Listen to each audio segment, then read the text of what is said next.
gidiyoruz. Park yeri aradık. Bulamadık. Şimdi geri döneceğiz. Tekrar park yeri arayacağız. Evet, park yeri bulduk. Sonunda gidiyoruz. Atatürk Meydanı, Atatürk Bulvarı. Hemen karşıda Atatürk Caddesi var. Hemen böyle Grand Pazar'a doğru gidiyor bu yol. Oradan aşağısı da Barlar Sokağı. Evet. Şu anda acayip yağmur yağıyor. Onun için çay içmeye geldik.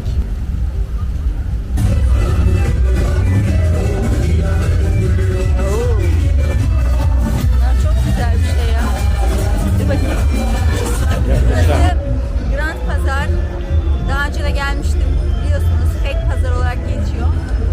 Kabaklı yol. Bayağı ünlü bir yol.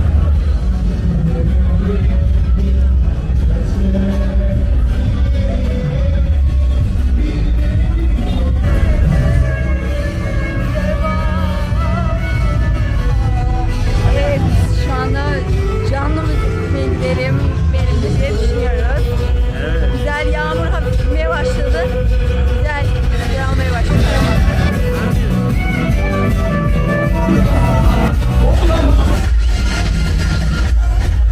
Çok yağmur yağıyor ama oldukça kalabalık. Alanya Barlar Sokağı.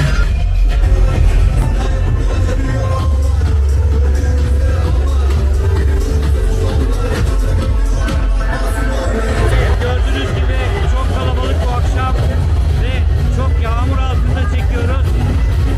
İnşallah bu maç güzel geçecek. Güzel bir akşam.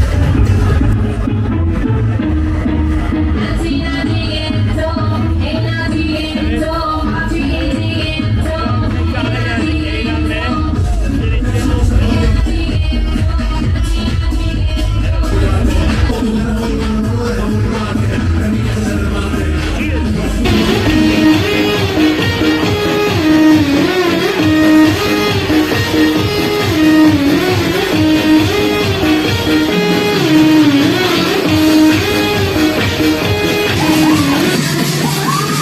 Tekne yok tutmadığını. Tell me where the freaks at.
Bu aynı ses.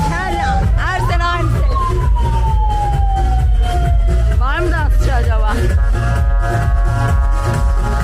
Gördüğünüz Alanya'da yerel gençlerin eğlendiği daha çok yer, mekanlar.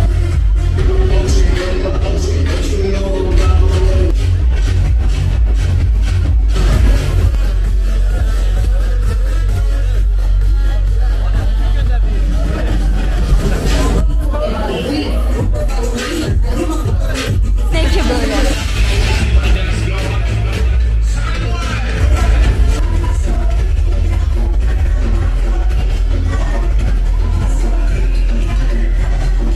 Tatlı.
Çok eğlendik ve artık eve gidiyoruz. Saat gece 2 oldu. Gittiğimiz mekan çok güzeldi. Personel çok güler yüzlü İkramsever ve diyeyim. İyi insanlardı. Yeni Ve vlogda çok görüşmek üzere. Hoşçakalın, iyi akşamlar diliyoruz. iyi akşamlar. Görüşürüz. Bay Görüşürüz. bay.